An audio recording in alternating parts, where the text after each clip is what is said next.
NBA ratings are on a steep decline. Well, I'm going to break it down for you.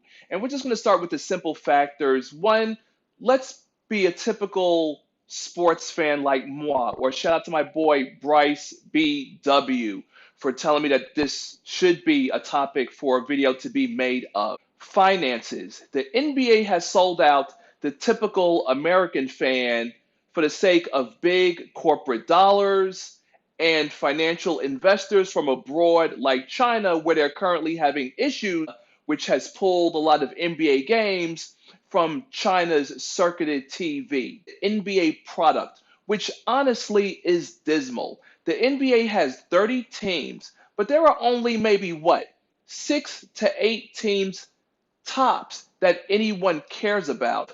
Bandwagon fans. Fans are like no longer relating to the teams because we are now in an era of free agency. Well, we've been in an era of free agency, but players are more involved with who they play with and where they go. So if you're a typical fan, are you really going to be invested in a team and a player who you know will leave you for more money? Think about it. Why should the fans be invested sitting in front of their TV watching an entire game knowing that the player can be held out and not even play in critical moments?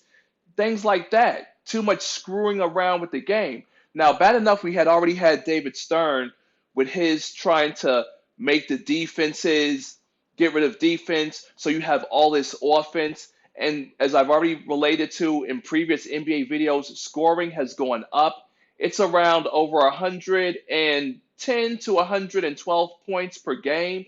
The Bucks lead the league, dropping nearly 120 points per game. And as for defense, look at the Atlanta Hawks. They've allowed 8 straight games for an opponent to drop 120 plus points on them. Back in the days, stop. You know what? I'm not even going to go back in the day. We got to stay here where we are now, circa 2019. In 2019, these players want more money.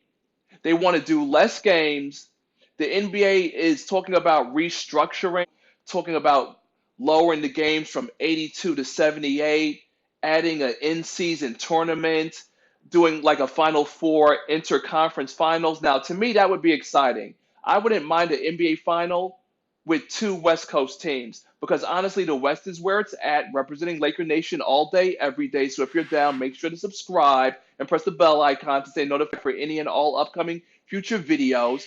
The East is still whack. Like, yeah, they got Greek freaking the Sixers, what, over $400 million invested in a starting five, but they have no bench. And if we didn't learn from the Warriors last year, you know that's not going to fit for a playoff run.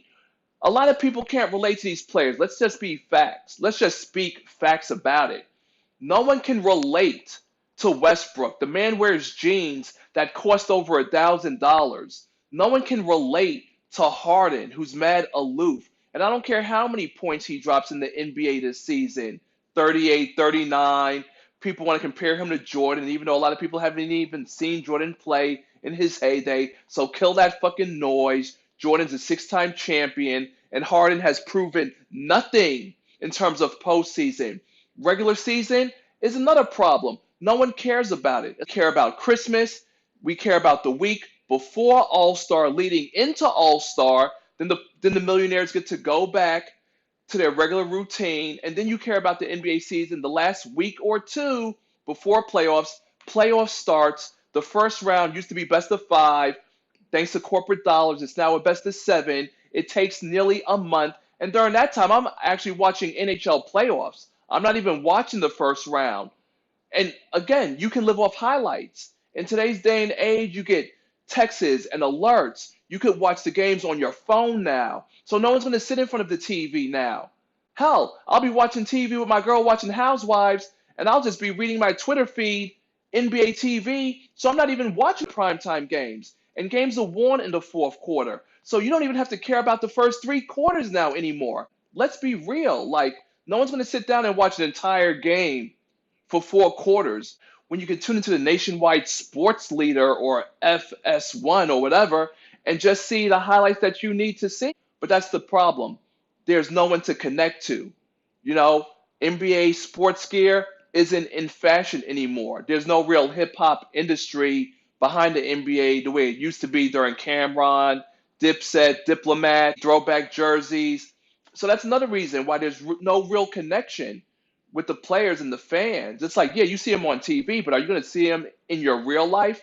At least Durant and Kobe came by Rucker Park. You've seen Harden come by Rucker Park, but Harden, for all his explosive scoring, has Harden graced the court of Rucker Park here in New York City? No, he hasn't. And again, there's no real connection, which is why 17 years later, people are still clamoring for Melo to play in the league. Melo, to them, is the last sliver of the NBA player who they felt that they had a common bond and connection with. And speaking of connect, I've come to the end of this video. LexAnderson, always representing Laker Nation all day, every day, 24/7, because I'm a real fan, signing out.